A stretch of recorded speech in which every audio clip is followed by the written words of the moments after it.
Well अब next day वो office में जाती है। आज उनकी डेटिंग का फर्स्ट डे था। यहाँ पर एक दफा वो ऑफिस से जाने लगती है, ये देखकर कि बॉस सो रहा है तो वो तुरंत ही उसका हाथ पकड़कर उसे अपनी गोद में बिठा लेता है और उससे रोमांस करने लगता है। उसे समझ ही नहीं आ रही थी कि कब वो उसकी सेक्रेटरी है और कब उसकी गर्लफ्रेंड। यहाँ पर ली योंग उससे कहने लगता है कि इतने अरसे बाद तो तुम मुझसे मिली हो, मैं स्लो डाउन नहीं होने वाला। यहाँ पर एक दफा किम मुझसे पूछ लेती है, कहती है पता नहीं क्यों मेरी सिक्स सेंस कहती है कि मेरे साथ मेरे बचपन का स्वीट हार्ट जो मेरे साथ किडनैप हुआ था वो तुम थे। लेकिन ली योंग साफ कह देता है नहीं, मैं नहीं, सेयोंग किडनैप हुआ था। वेल अब फाइनली वो दोनों डिनर डेट पर जाते हैं और यहाँ पर ऐसा लग रहा था कि जैसे किम उसकी गर्लफ्रेंड नहीं बल्कि सेक्रेटरी है। वो उसकी सेक्रेटरी भी थी और साथ ही साथ उसकी गर्लफ्रेंड भी, तो समझ नहीं आ रही थी, बहुत कंफ्यूजिंग हो जाता था। यहाँ पर ली योंग उसका हाथ पकड़कर उससे कहने लगता है कि तुम्हें अब मेरी ज्यादा केयर करने की कोई जरूरत नहीं, तुम मेरी गर्लफ्रेंड हो। बॉस के तौर पर तो मैं बहुत सेल्फिश रहा था, लेकिन अब मैं एक केयरिंग बॉयफ्रेंड बनना चाहता हूँ। और तो और अब उसका मन ही नहीं करता था कि छोटी छोटी बात के लिए सेक्रेटरी किम को बुलाए। एक दिन खुद ही अपनी कॉपीज करने लगता है और उस दिन तो कोलीग्स हैरान ही रह जाते जब मिस्टर परफेक्ट खुद ही अपने लिए स्नैक्स उठाकर जा रहा था। वो सब सोचते हैं कि कुछ तो वियर्ड चल रहा है, कहीं सर हमारे पागल तो नहीं हो गए।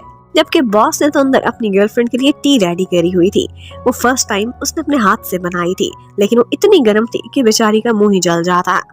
यहाँ पर वो उसे काम डाउन कर रहा होता है कि यही सीन पूरा ऑफिस देख लेता है। अब वो लोग परेशान हो जाते हैं। यहाँ पर ली योंग को एक आइडिया आता है और वो सबसे यही कहने लगता है कि मैंने आई कॉन्टेक्ट डे मनाने का फैसला किया है।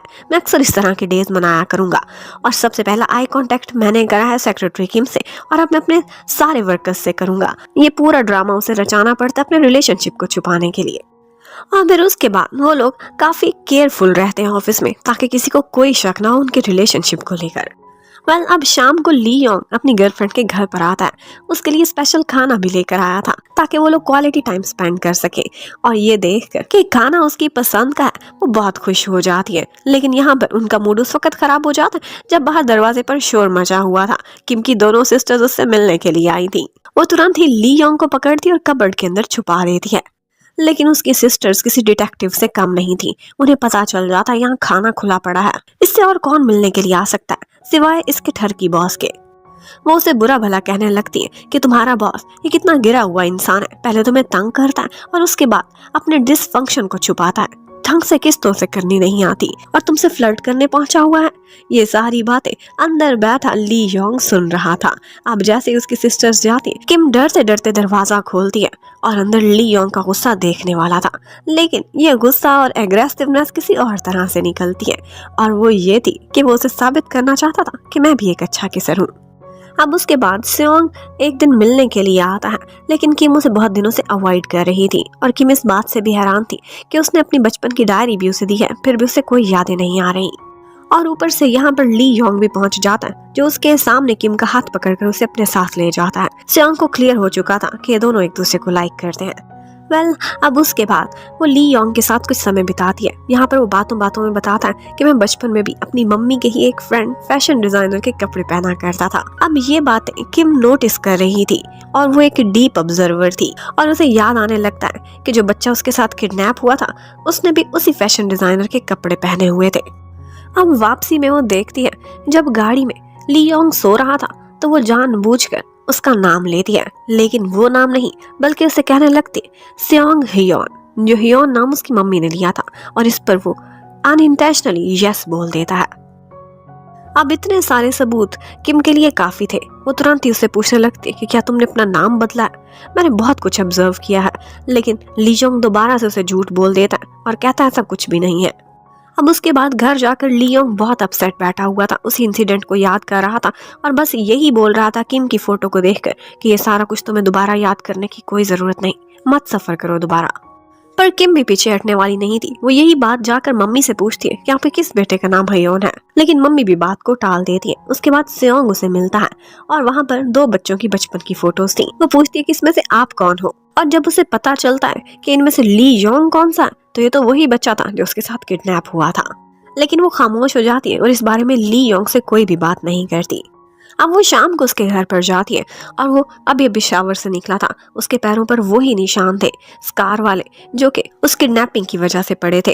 ये देखकर उसकी आंखों में आंसू आ जाते हैं और इतने में उसको ली योंग भी देख लेता है, लेकिन उसे ऐसा लगता है कि शायद ये अपनी सिस्टर्स की रजिस्टर्स की वजह से ऐसी है। वो उसे तसल्ली देता है और कहता है, कोई बात नहीं, माना मैं बहुत परफेक्ट हूँ, लेकिन मैं तुम्हारी सिस्टर्स के सामने ऑर्डिनरी बनकर उनका दिल जीत लूंगा। वो हमारे रिलेशनशिप को जरूर एक्सेप्ट करेंगी। उसके बाद वो उसे सी ऑफ करने के लिए भी जाता है और यहाँ पर भी बहुत रोमांटिक सीन्स होते हैं। अब वो सिस्टर्स इकट्ठे वेकेशन पर गई हुई थी और यहाँ पर उनके पीछे पीछे ली योंग भी पहुंच जाता है, लेकिन सिस्टर्स उसे बहुत हार्ड टाइम दे रही थी। उसे जल्दी अप्रूव करने वाली नहीं थी। वो ज्यादा पैसे से और पावर से इम्प्रेस नहीं होने वाली थी। वो यही कहती है कि तुम हमारे जैसे बनकर दिखाओ। अब वो उनके साथ एक रेस्टोरेंट में जाता है, उनकी तरह ऑर्डिनरी खाना भी खाता है और वो उसे ठूस ठूस कर खाने को कहती है ताकि पैसे तो पूरे हों। और वो बेचारा ये भी कर लेता है और बात बात पर उसकी सिस्टर जो उसे ताने देती थी वो सब चुपचाप बर्दाश्त करता है। पहले तो वो ऐसे घूमता था जैसे उसने पूरी दुनिया को कर्जा दिया हुआ है, लेकिन अब इतनी इतनी बातें सुनता है सिर्फ किम के लिए।